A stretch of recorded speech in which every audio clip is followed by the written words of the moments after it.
열매가 소명을 확증해준다. 하나님의 말씀은 마가복음 1장 1절로 8절입니다. 하나님의 아들 예수 그리스도의 복음의 시작이라. 선지자 이사야의 글에 보라 내가 내 사자를 내 앞에 보내노니 그가 내 길을 준비하리라. 광야에 외치는 자의 소리가 있어 이르되 너희는 주의 길을 준비하라. 그의 오실 길을 곧게 하라. 기록된 것과 같이 세례 요한이 광야에 이르러 죄 사함을 받게 하는 회개의 세례를 전파하니 온 유대 지방과 예루살렘 사람이 다 나아가 자기 죄를 자복하고 요단강에서 그에게 세례를 받더라. 요한은 낙타털 옷을 입고 허리에 가죽띠를 띠고 메뚜기와 석청을 먹더라. 그가 전파하여 이르되 나보다 능력 많으신 이가 내 뒤에 오시나니 나는 굽혀 그의 신발끈을 풀기도 감당하지 못하겠노라. 나는 너희에게 물로 세례를 베풀었거니와 그는 너희에게 성령으로 세례를 베푸시리라. 이 시간에는 열매가 소명을 확증해 준다는 제목으로 말씀을 묵상하겠습니다. 세례 요한의 이야기는 하나님의 아들 예수 그리스도의 복음의 시작과 함께 기록되어 있으며 모든 복음서의 시작 부분에 동일하게 등장합니다. 예수님은 누가복음 16장 16절에서 이 사실을 명백하게 입증하셨습니다. 율법과 선지자는 요한의 때까지요. 그 후부터는 하나님 나라의 복음이 전파되어 사람마다 그리로 침입하느니라. 그뿐만 아니라 마태복음 11장 12절로 13절에서는 다음과 같이 말씀하셨습니다. 세례 요한의 때부터 지금까지 천국은 침노를 당하나니 침노하는 자는 빼앗느니라. 모든 선지자와 율법이 예언한 것은 요한까지니. 본문 4절을 보면 세례 요한의 메시지는 회개하라는 메시지였음을 알 수 있습니다. 세례 요한이 광야에 이르러 죄 사함을 받게 하는 회개의 세례를 전파하니 세례라는 말의 뜻은 담그다 또는 압도하다입니다. 회개는 천국에 들어가기 위한 부분적인 회개가 아니라 온 마음으로 돌이키는 것을 의미합니다. 오늘날 죄를 용서해 달라는 간단한 기도 한마디를 하고 교회에 등록하면 천국에 들어갈 수 있다고 믿는 이들이 있는데 이로 인해 가짜로 회개하는 신자들이 속출하고 있습니다. 구원을 받으려면 어떻게 해야 하느냐는 질문에 베드로는 다음과 같이 담대하게 선포했습니다. 사도행전 3장 19절에 그러므로 너희가 회개하고 돌이켜 너희 죄 없이 함을 받으라. 이같이 하면 새롭게 되는 날이 주 앞으로부터 이를 것이요. 진짜로 죄 사함을 받으려면 회개하고 동시에 돌이켜야 합니다. 진정한 회개 없이는 돌이킴도 없는 것입니다. 세례 요한은 레위 족속에 속한 대제사장의 후손이었습니다. 예루살렘의 레위 족속과 제사장들이 세례 요한에게 당신은 누구냐고 물었을 때 세례 요한은 자신은 메시아가 아니라고 대답했습니다. 요한복음 1장 19절로 28절에 유대인들이 예루살렘에서 제사장들과 레위인들을 요한에게 보내어 내가 누구냐 물을 때에 요한의 증언이 이러하니라. 요한이 드러내어 말하고 숨기지 아니하니 드러내어 하는 말이 나는 그리스도가 아니라 한데 또 묻되 그러면 누구냐 내가 엘리야냐 이르되 나는 아니라 또 묻되 내가 그 선지자냐 대답하되 아니라 또 말하되 누구냐 우리를 보낸 이들에게 대답하게 하라. 너는 내게 대하여 무엇이라 하느냐. 이르되 나는 선지자 이사야의 말과 같이 주의 길을 곧게 하라고 광야에서 외치는 자의 소리로라 하니라. 그들은 바리새인들이 보낸 자라. 또 물어 이르되 내가 만일 그리스도도 아니여 엘리야도 아니여 그 선지자도 아닐진데 어찌하여 세례를 베푸느냐. 요한이 대답하되 나는 물로 세례를 베풀거니와 너희 가운데 너희가 알지 못하는 한 사람이 섰으니 곧 내 뒤에 오시는 그이라. 나는 그의 신발끈을 풀기도 감당하지 못하겠노라 하더라. 이 일은 요한이 세례 베풀던 곳 요단 강 건너편 베다니에서 일어난 일이니라. 세례 요한에게 엘리야나 선지자인지 물으니 아니다 라고 대답한 것입니다. 그런데 누가복음 1장 17절을 보면 가브리엘 천사는 세례 요한에 대해 말하길 그가 또 엘리야의 심령과 능력으로 주 앞에 먼저 와서 아버지의 마음을 자식에게 거스르는 자를 의인의 슬기에 돌아오게 하고 주를 위하여 세운 백성을 준비하리라고 했습니다. 그렇다면 엘리야나 선지자인지 물었을 때 아니다라고 세례 요한이 대답한 이유는 무엇일까요? 그 이유는 전문적인 목회자들의 고정관념을 깨기 위함인지도 모릅니다. 목회자들이 하나님께 영광을 돌리기보다는 직함이나 칭호를 따지며 자신들의 지위를 자랑하기 때문입니다.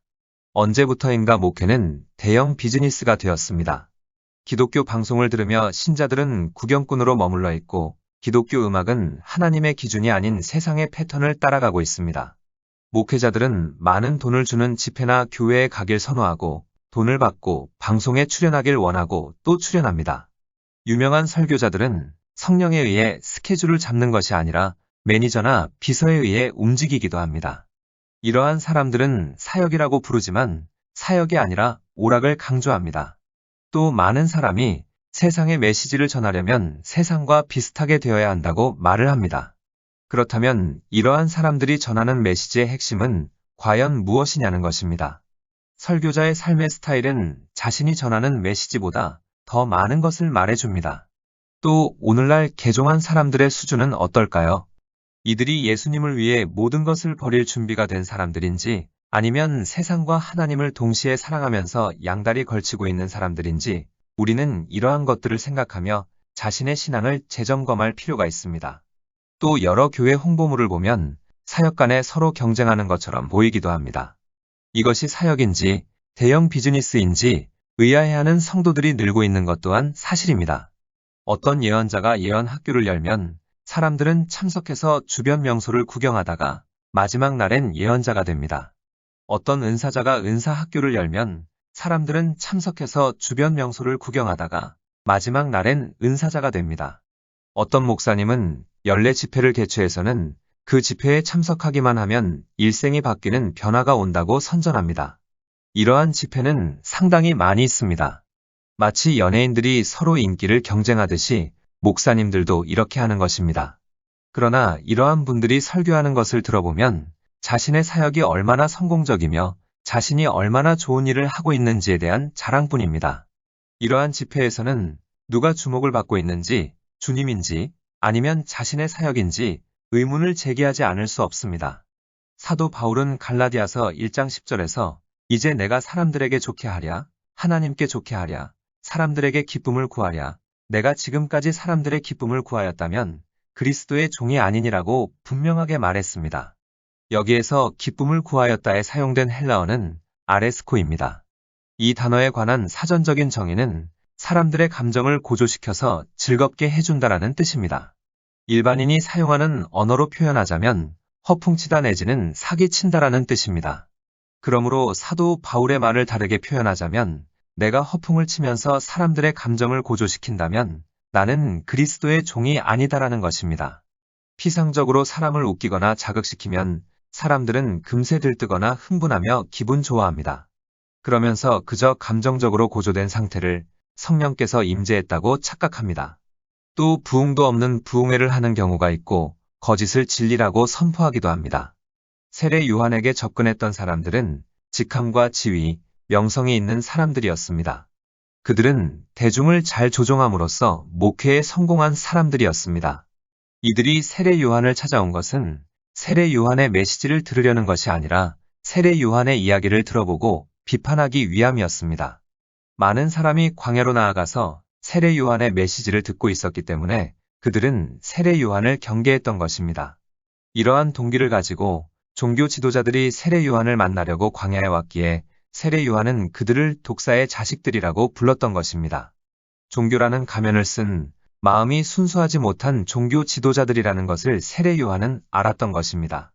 세례 요한은 명함을 내밀면서 직위를 자랑하는 그러한 사역에는 관심이 없었습니다. 그래서 세례 요한을 조사하러 나온 사람들에게 세례 요한은 다음과 같이 대답했습니다. 요한복음 1장 23절에 나는 선지자 이사야의 말과 같이 주의 길을 곧게 하라고 광야에서 외치는 자의 소리로라. 즉, 세례 요한은 자신의 목회 사역이 아니라 하나님의 말씀으로 사람들을 이끌었던 것입니다. 하나님이 세우신 예언자, 은사자, 사역자들은 세례 요한처럼 선전을 하고 다닐 필요가 없습니다. 스스로 광고하지 않아도 자연스럽게 알려지게 되어 있는 것입니다. 구약에서 가장 위대한 선지자 중 한 명인 사무엘에 대해 살펴보면 단에서부터 브엘세바까지의 온 이스라엘이 사무엘은 여호와의 선지자로 세우심을 입은 줄을 알았더라고 기록하고 있습니다. 열매가 소명을 확증해 준 것입니다. 그러나 아직도 많은 사람이 지위와 명칭, 직함에 얽매여 있습니다. 그리고 일단 자기가 어떤 부분에서 부름받았는지를 감지하면 그 영역에서 사역을 펼치기 시작합니다. 그런데 스스로 인지하는 것은 대부분 반 정도만 맞거나 아예 틀린 경우가 대부분입니다. 이사야 40장 3절로 5절에 외치는 자의 소리여, 이르되 너희는 광야에서 여호와의 길을 예비하라. 사막에서 우리 하나님의 대로를 평탄하게 하라. 골짜기마다 도두어지며 산마다 언덕마다 낮아지며 고르지 아니한 곳이 평탄하게 되며 험한 곳이 평지가 될 것이요. 여호와의 영광이 나타나고 모든 육체가 그것을 함께 보리라. 이는 여호와의 입이 말씀하셨느니라. 이 말씀의 예언은 세례 요한의 시대에 어느 정도 실현되기는 하였으나 100% 완성된 것은 아닙니다. 세례 요한의 시대에 모든 육체가 주의 영광을 본 것은 아니기 때문입니다. 많은 사람이 주님의 영광을 예수 그리스도 안에서 보기는 했지만 모든 육체가 함께 그것을 바라보았다고 할 수는 없습니다. 그러나 예수님의 재림 때에는 모든 육체가 주의 영광을 바라보게 될 것이라고 성경은 분명히 밝히고 있습니다. 성경의 많은 예언이 한 번 이상의 성취를 이루었습니다. 하나님이 하신 말씀에 마지막 성취가 있기 전에 예비 성취가 있기도 한다는 의미입니다. 하나님의 말씀에는 다양한 상황과 처지에 적용될 수 있는 하나님의 지혜의 다면성이 있는 것입니다. 그래서 하나님의 예언의 말씀이 어느 특정한 시대나 사람에게만 적용이 된다거나 이미 모두 완성되었다고 말할 수 없는 것입니다. 예언은 성취되는 과정 중에 있습니다. 그렇기에 구약의 예언들도 오늘날 완전히 무시될 수 없는 것들이 많이 있습니다. 예수님은 마태복음 5장 17절에서 내가 율법이나 선지자를 폐하러 온 줄로 생각하지 말라. 폐하러 온 것이 아니여 완전하게 하려 함이라고 하였습니다. 구약의 예언들은 예수님을 통해서 성취되는 과정 중이며 예수님의 재림을 통하여 온전히 완성될 것입니다. 그러므로 이사야 40장의 예언에서도 두 번의 엘리야 기름 부음을 볼 수 있습니다.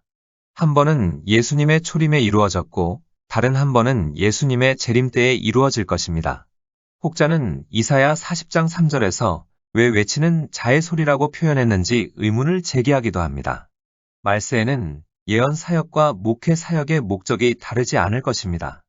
왜냐하면 하나님의 부름을 받은 많은 사역자들이 자신의 욕망은 버리고 오직 하나님의 뜻만을 추구할 것이기 때문입니다. 이러한 예언자와 사역자들은 광야 학교에서 훈련을 받는 동안 목회 성공에 대한 야망과 개인적인 욕망들을 철저히 십자가에 못 박게 됩니다. 하나님께서는 말세에 오직 한 가지 목적을 가진 군대를 일으키실 것입니다. 너희는 광야에서 여호와의 길을 예비하라 는 말씀처럼 여호와의 길을 예비하는 하나님의 군대를 일으키실 것입니다. 이들 예언자와 사역자들의 훈련소는 거친 땅이나 광야가 될 것입니다. 애굽을 떠난 이스라엘 백성의 여정을 통해서 광야의 유익을 엿볼 수 있습니다. 이스라엘 백성에게 광야는 두 가지 목적으로 존재했습니다. 광야의 목적은 첫째, 이기적인 목적으로 주님을 따르고 섬기던 자들을 뿌리째 뽑히게 만들었습니다. 이들은 광야에서 뿔뿔이 흩어졌습니다. 광야의 목적은 둘째, 약속의 땅을 취할 자들을 준비시켰습니다. 출애굽기와 민수기를 여호수아서와 비교해보면 여호수아 시대에는 극심한 반항과 강한 욕망들이 어느 정도 줄어든 것을 엿볼 수 있습니다. 광야에서의 시련으로 말미암아 이기적인 사람들은 모두 죽었고 나머지 사람들은 더욱 순수해지고 강인해졌던 것입니다. 다음은 간증입니다. 몇 해 전 나의 아내는 자다가 갑자기 새벽 4시에 주님이 깨우셔서 일어난 적이 있었다. 그래서 거실에 나가서 기도를 했는데 주님께서 말세에 큰 군대를 일으키시는 환상을 보여주셨다. 그런데 그 군대의 군병들은 모두 같은 얼굴이었다. 즉 그 누구도 자신을 드러내려는 목적을 가진 사람이 없고 슈퍼스타도 없었다는 뜻이다. 각자는 자신의 위치를 제대로 알고 있었고 다른 사람을 짓밟고 높은 곳으로 올라가려고 시도하지 않았다. 그 환상에서 모든 군인은 한결같이 리더만을 바라보고 있었는데 그분은 예수 그리스도였다. 리더가 방향을 바꾸면 모든 사람이 일제히 그 리더와 동일하게 방향을 바꾸었다. 서로 쳐다보며 어떻게 해야 하는지 머뭇거리지 않았다. 그들은 주인을 따르고 있었기 때문이다. 그 군대는 자신의 개인적인 욕망을 버리고 오직 한 가지 목적에 충성했기에 마치 한 사람 같았다. 여기까지가 간증입니다. 우리의 삶에서 하나님이 고쳐주시기 원하시는 것들이 있습니다. 우리는 그 영역들이 다루어지도록 자신을 내어드려야 합니다. 우리는 경고하시는 하나님의 말씀과 성령의 음성과 영감과 감동을 들으면서 거부 반응을 보이지 말고 진실한 마음으로 자신의 마음을 살피는 기회로 삼아야 합니다. 자신의 삶이나 사역에서 죄를 간과하고 대충 얼렁뚱땅 넘어가려 했던 것들에 대해 성령께서 지적하시도록 우리는 마음의 문을 활짝 열어놓아야 합니다. 그리고 교회 지도자와 교회에 대해서 비판적인 자세를 취하지 말아야 합니다.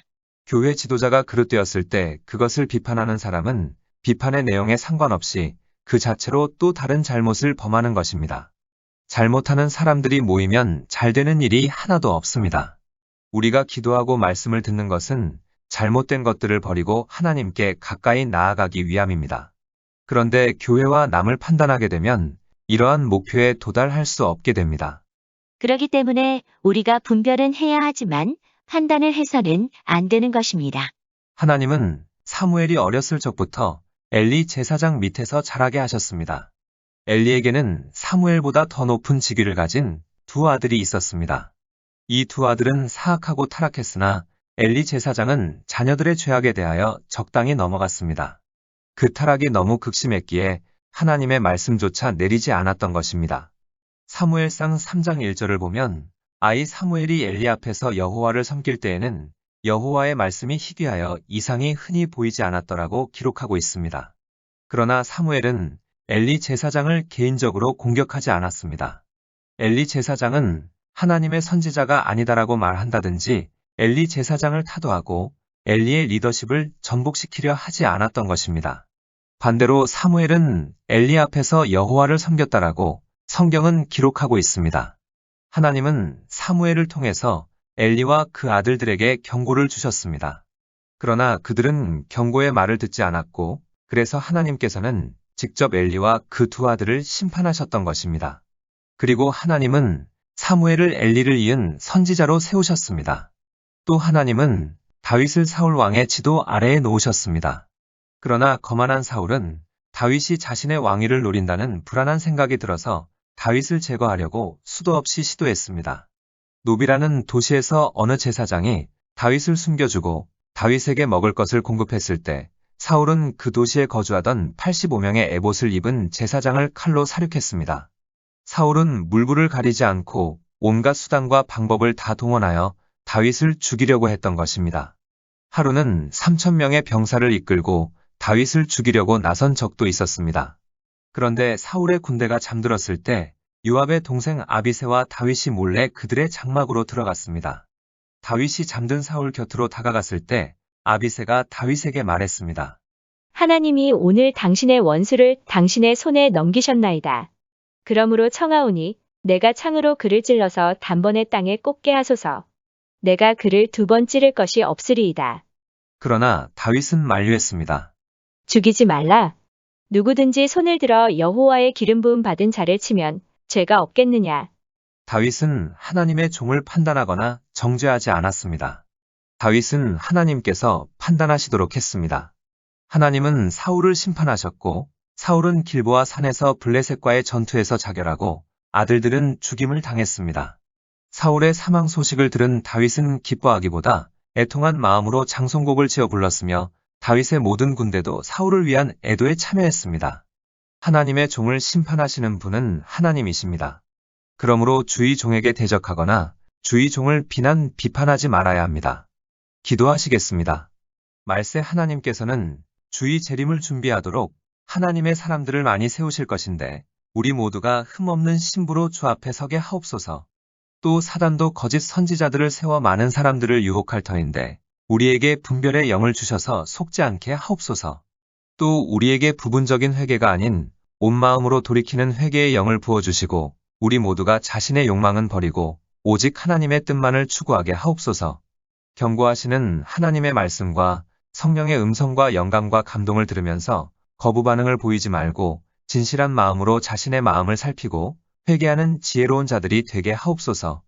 또 우리의 삶이나 사역에서 죄를 간과하고 대충 얼렁뚱땅 넘어가려 했던 것들에 대해 성령께서 지적하실 때에 마음의 문을 활짝 열어놓고 회개하게 하시고 우리가 분별은 하되 심판하시는 분은 하나님이심을 알고 교회 지도자와 교회에 대해서 비판적인 자세를 취하여 판단하거나 정죄하지 않게 하옵소서.